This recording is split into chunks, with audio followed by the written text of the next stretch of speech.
Alright, so we back at it. Today we're gonna continue trying to get these seats out. Got my coffee to start with. I got some cut off wheels from the garage. Got a big Bertha. So coffee tools, and then safety third or whatever. I got the heater running right now. But we're gonna unplug that every time we use the grinder because I don't feel like running both of those on one extension. I'm probably gonna pop a breaker or something. So, and I'm gonna have to open it up in here, and all the heat would be escaping anyways because the smoke needs to get out from grinding. Grinding fumes. I don't want to inhale that too much. I'm gonna be, but not too much. So yeah, well, let's get into it. So I got Big Bertha, the crowbar, because the first method I want to try is with the impact again, and just like try to pry up some more pressure in specific corners, because I didn't get lucky with any of these as the easy model where they put the nice tracks through the floor and make all the seats easy to unbolt, just like the sides were. That's why I thought this side was going to be easier, just like everybody thinks with their bus build, apparently, I mean, I didn't think it was going to be easy. Don't get me wrong there. But, okay, that gets me a little pressure in there. So we're going to see if that gets me enough pressure to get the nut from spinning on the other side without somebody holding it. Let's see what happens. That ain't working. Don't do it. We're gonna do the cutting method. As much as that's gonna suck, we're gonna do it. We're gonna play tic-tac-toe with all these bolts and grind the heads off because it's a Vermont lived bus. So other side, the bottom of them bolts, the nuts ain't coming off. All right, so I don't even have to look at them to know that. So yeah, let's just cut them off and save the hassle. So as you can see, I've done this checker pattern, which took a couple minutes to do, but I just did a little pry bar, chip away at these little pieces.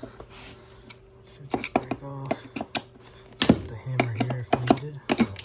Boom. As crazy Russian hacker used to say. Maybe he still does, I don't know. Oh, right in the balls. God damn it. You gotta watch out for that, alright? Look out for these pieces that are like little shrapnel bullets, alright? Got PTSD. Careful doing this job, alright? Maybe I didn't grind down enough on that, but when you didn't grind enough, it always works. A hammer. So I'm gonna go do that. I'll show you when the bolt's out. Cut it a few more times to get it to the right width, because my cuts were a little too far in or whatever. But there it goes. Through the hole. And out the bottom. It should. Boom. Oh, jeez. What a process. Alright. Well, let's get cracking, I guess. Alright, you know what they say. Blood, sweat, and tears go into anything good, but good thing, see, I came with the first aid essentials. So, yeah, I can clean this up. Need some, what do we got here? What do we got? We need a regular Band-Aid. What do we got down here? That's pretty old, but, should work. Jeez. Dang. We got any alcohol wipes? Anywhere? Maybe not. Oh well. We'll just throw a Band-Aid on it. That's good enough. So that's one seat on this side done. These bolts don't want to come out, but as you can see, basically cut them down until they're just about the square size of the hole, so it can be pushed through, even though these ones don't want to push through, so maybe there's something underneath them. But yeah, be careful when you're doing this, especially if you're taking the side bolts out already. If this is laid out to give you more space. Whatever's underneath it might get crushed, including you. And these things are not the lightest things ever, so be careful with that. I mean, I didn't get hurt or anything, but just a fair warning. So I basically figured out the key. You know, once you get used to cutting the right size square out the center of this, these edges just basically pop right off because there's barely any metal holding them on, right? And then just hammer them right out. So it's a couple minutes per bolt. But if you think there's only 4 bolts per, you know, each side, 4 or 8, that's, you know, like 16 bolts that you got to do. So times, you know, 5 minutes each, and some grinding time, which stinks a bit, but it leaves a huge mess. Try not to hit your windows with the sparks or any of your cameras, but yeah, and you get all these little metal pieces left over too. I've been working away at it. As you can see, my hands are filthy. I basically got that process down. Whatever video I saw, shout out to that guy for showing me that trick. I mean, I probably would have figured it out eventually, but it's good to get it off at the get-go. So yeah, just cut those squares, you know, to play some tic-tac-toe with the bolt heads, and most of them will pop right through. I gotta look underneath on some of these, right around here above the wheel. Maybe there's like a frame rail or something blocking it, but those don't want to push out. Maybe it's just me. But I did pull off a little bit of this piece back here of the vinyl, and I mean, what I can see for at least this part right here, that piece of plywood looks pretty good. There is kind of like this hump here. It all feels sturdy, but I guess we'll find out once we peel it all up. This seat I might keep around just in case I have somebody riding with me to help me move stuff in and out of this to like the junkyard or whatever. So I mean, I'm gonna cut those bottom bolts out. I'll leave it bolted in with those side ones, or I'll put the bolts back in for the side ones just to keep it in place. But we'll get it ready for easy removal. I got all these seats unscrewed. That one is unbolted from the floor. I just got the 2 on the side, and I'm trying to clean up. I'm gonna vacuum in a minute, but I just looked on the ground outside, and you can see all the bolts I've been cutting off and hammering through. And there's the few that are still stuck, and there's, as you can see, nothing in the way. They're just stuck. That's all. So I just gotta hammer them a little harder, and they should come through. But yeah, that's funny. They melted their way into the snow, and there's some on top of this. And then a little frame rail, so I don't know how I'm gonna get those out, but we'll figure it out. I slid under there using the top of a plastic bin, which works really well in the snow and ice. So I just got to slide around under there like a creeper and not get too dirty, hopefully. But I got the rest of these out. As you can see, they are crusty as hell. So good thing I didn't try to get these off. I mean, an impact probably would have made it through threads like that, but it would have been a bitch. And whoever would have been underneath would have been covered in shit. So I got all those pulled out.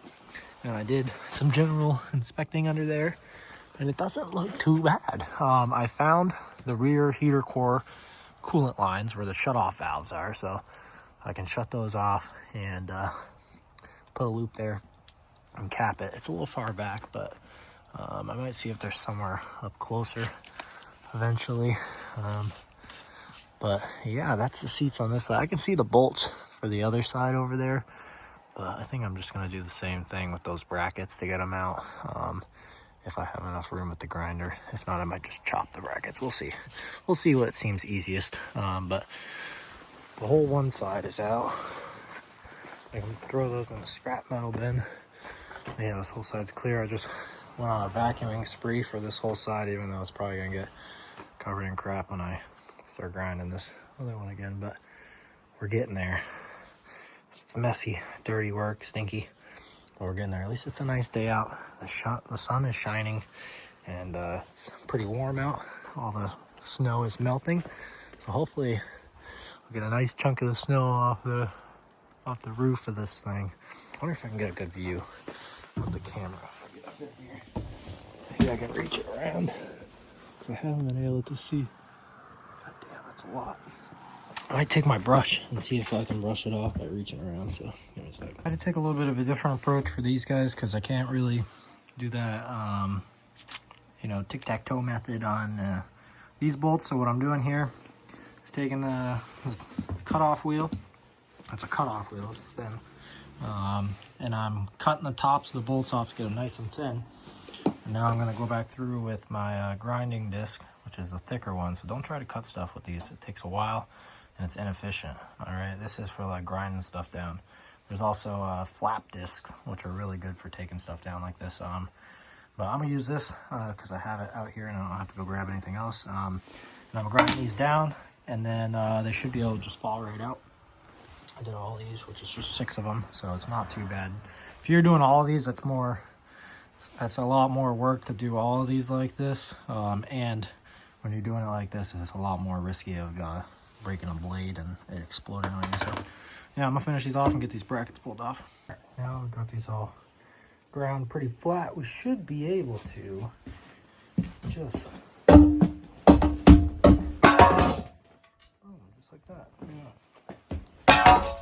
Oh, just like that. And then these guys right through the floor. Use the thing, but it's all out. Yes, finally. We gotta do that and that and all of this shit, but you know, we're getting there one step at a time. Seats are done. That wasn't too bad. I did it all by myself. No external help needed, which is good. So now we gotta clean this again, push those bolts out, collect them for scrap metal, and yeah. Just skip that step for now. But it's finally clear. I'm gonna let it warm up a bit in here, just let the heater run for a little bit.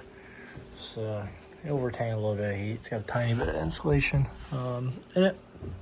But yeah, so I vacuumed everything, got all the bolts out and collected. So now I got a bunch of holes through the floor, which is awesome. But most of this floor is probably gonna get, I don't know if it's gonna get ripped up or not, but if it doesn't, I'll seal them then. I want to check the quality of the wood before I go spending my money wasting sealer going in all these holes like that. Because if I got to tear the wood up, there's no point in sealing a hole in it. And you know, there's some questionable areas of I keep hitting my damn head on this thing. It's got to go. I've hit my head on this thing about 10 times today alone, or probably more than that. So this thing has got to go. I gotta delete all that, but I gotta figure out where to unhook it and how to unhook it and get somebody to drain it, clamp it off, and then refill it so that my regular AC works, because you know that'll still pump some AC into here. So yeah, that's that. I might work on stripping some of these things down next and labeling the wire. I did check and they have connectors. Everything has connectors, which is cool. So I can just label the connectors, and if I want to reuse the speakers and or the lights, which I probably will, I can. That switch for the lights though is messed up for these lights. I knew something was messed up when I was trying to do it, and it just like the guy showed me, he clicked it on, it turned on, he clicked it off, it turned off, and then I tried to fuck with it and it didn't work. So it's intermittent. It probably just needs a new switch. But yeah, I'm gonna get those panels stripped down and get that wiring situated, and yeah, I might take a peep back there, see what's going on in that back casing. But yeah, this AC freaking has to go, and that heater has to go too. But I need to do some more research and do some more looking on capping that off, because like the capping point is like back here, and I don't want, you know, some random coolant lines going all the way from the engine all the way back here if they don't need to be, because you know if something hits those, then now I got a coolant leak and it's nowhere near the engine. But that is easier to access. But if I can eliminate the problem from the beginning, I will. So I'll just go from where those hoses start and cap it off there, because I'm sure there's some kind of T-fitting. Yeah, I know those stairs are bad. But I looked underneath, and the second step looks pretty solid. There might be a little bit in the corner.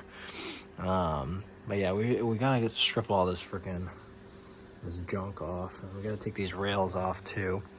I don't know if I'm gonna reuse any of the rails. Like I like I like the aesthetic of the rail and everything, but it's probably not going to be practical to keep it in. So we'll see about that.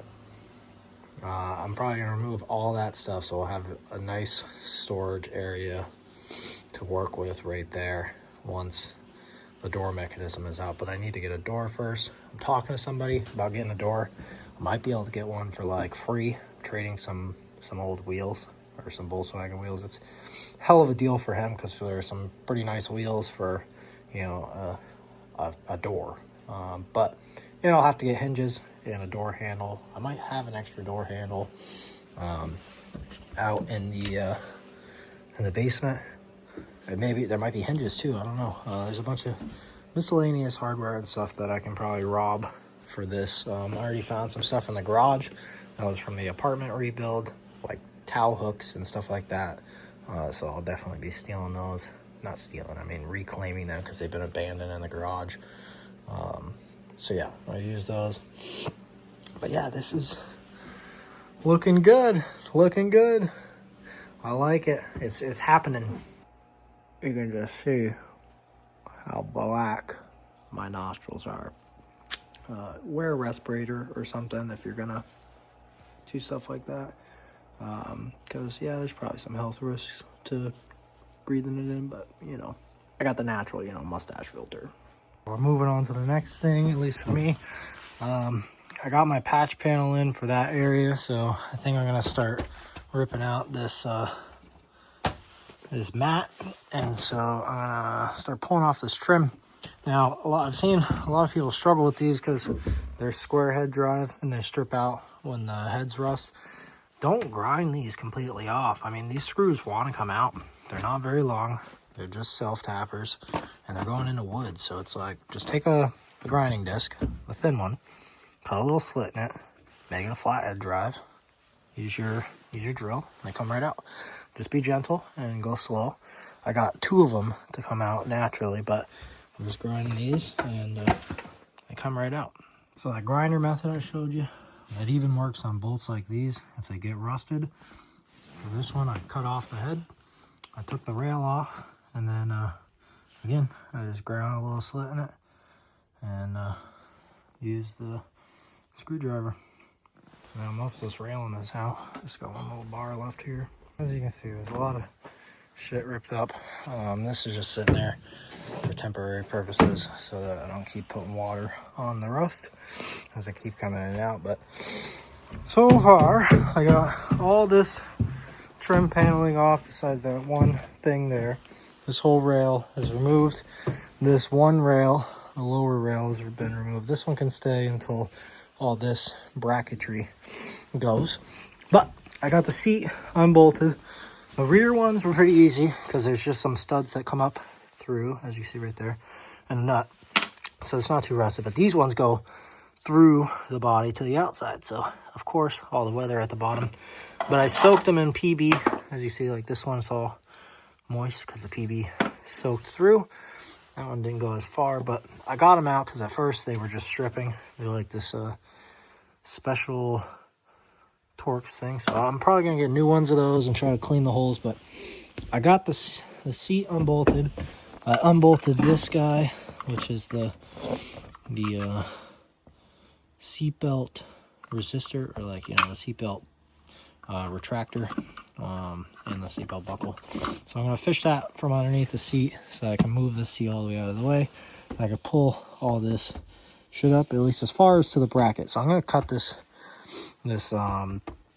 mat somewhere over here because I'm not going to reuse this. I'm going to get a different method of sealing this up. Probably going to paint the floors and then put something else down because this is not working. Obviously it does have insulation or sound deadening under it, but I don't care about that. I've driven a lot of loud cars. I'm okay with that. So I can turn the radio up a little bit more, but I'll just cut it over here so I can peel all this out and get a good accurate judgment of this floor pan, and then I can start tracing out that area, cutting it, and welding in new metal. So if you're doing what I'm doing, or potentially just replacing your seat, I got the bracket off first because I'd recommend this order of operations. Get your bracket off so that you can clean this area up, because this has probably never been cleaned in its life here. And to get this wire out, for some reason they snaked it in between the seat rail and this, which doesn't seem like a smart idea. Maybe it's not supposed to be that way, and somebody jankily repaired it one time. But so you get the bracket off, tip it over. This has plenty of slack to do that. Then you got these 4 15 mil nuts. They're a little tight at first, but then they should come right off. So you got those 4, and then to get that wire looped out, you got these little 10 mils that hide down here, and then there's one that goes right on there, but this is in the way.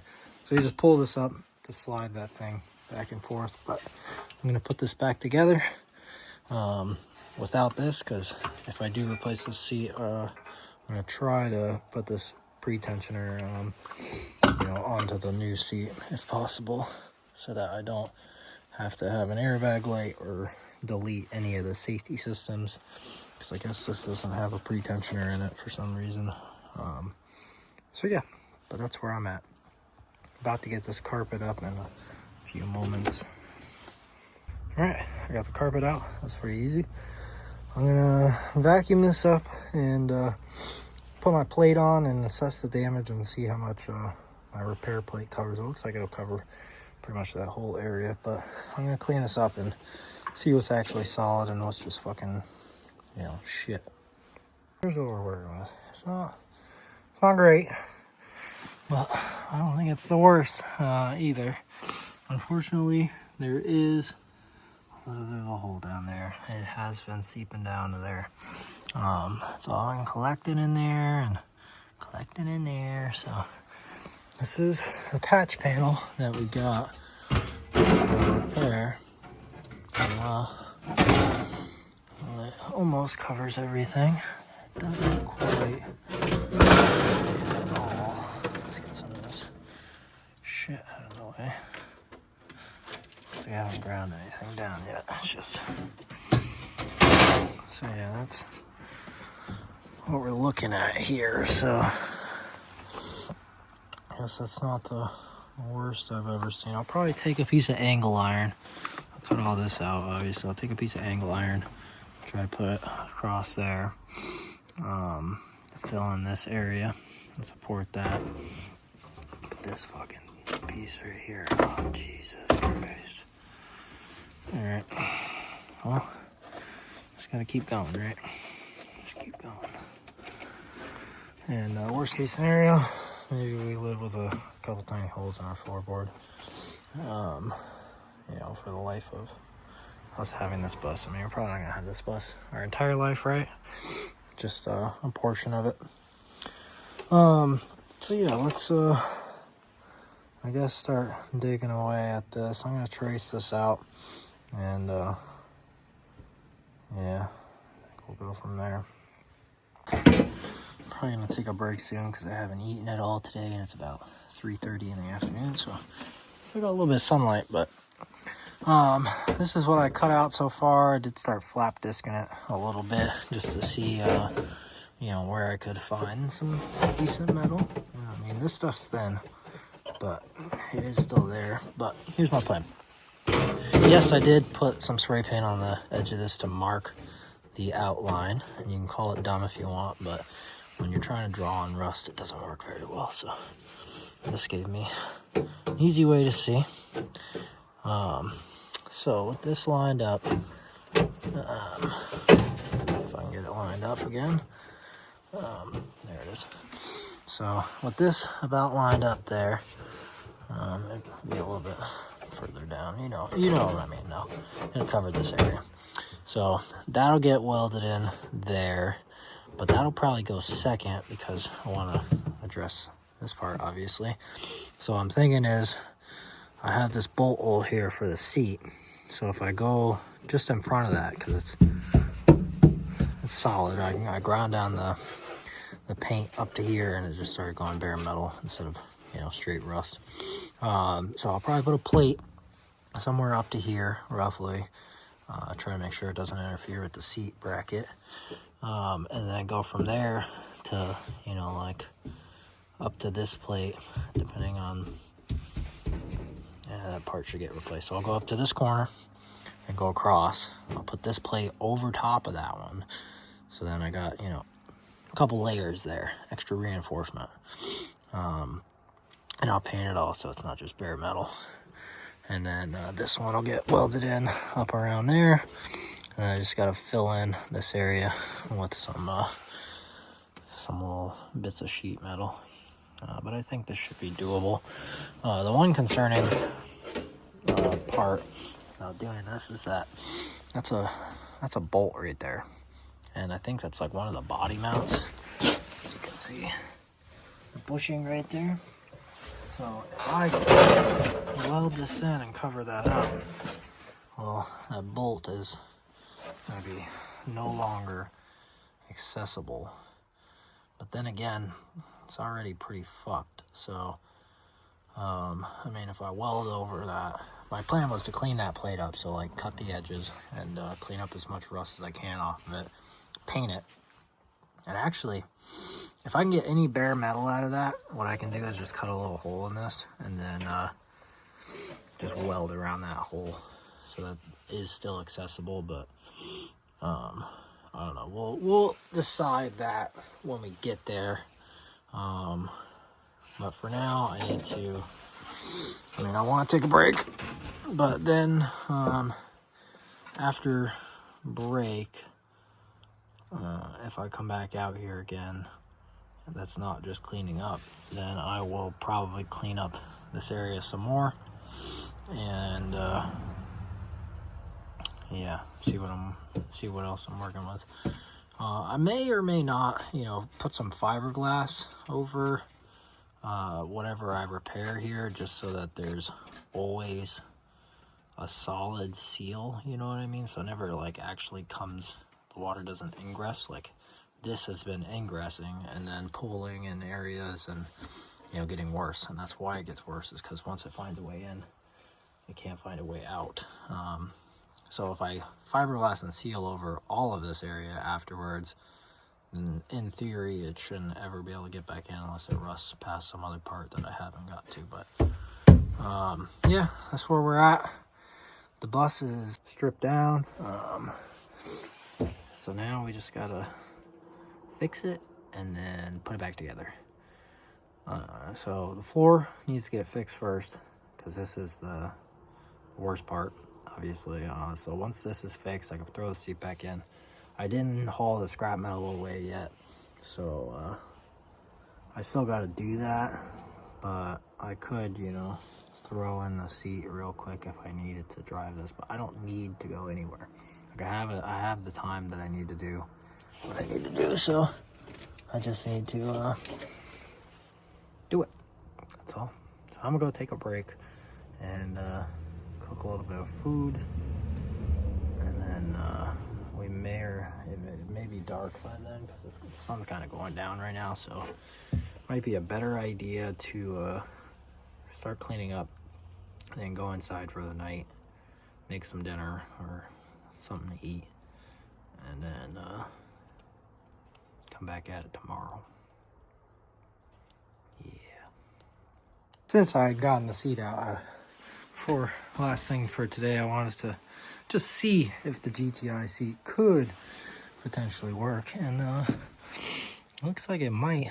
If I put angle iron across there and across the back, I might be able to do something. I mean, the front for sure. So if I put the angle iron across, I could tap into these holes, and because this is just slightly wider, that's why. So the bolt holes don't line up either, but with it being wider, it's definitely not gonna work. But if I were to actually, maybe even if I welded some across there, I don't know. I just have to basically extend it out a little bit to make bolt holes, but I think the seat could work. I'll have to find out soon, but I'd like to have, you know, my nice leather GTI seat, because that'd be cool, rather than that fucking junk. So yeah, we'll see if we can make this work. If not, we'll figure something else out. All right, I'm gonna call it there. That is the end of episode 2. We got majority of the demo done, and now we're into the repairs. Once we get all the scrap dropped off, then I think we'll probably start peeling off the laminate or linoleum or whatever it is on the floor. And then we'll get into the actual subfloor install, because when I drop the scrap off, I'm going to pick up the subfloor insulation.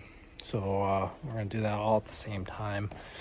And so yeah, we might as well have the insulation ready for when we do pull up the subfloor.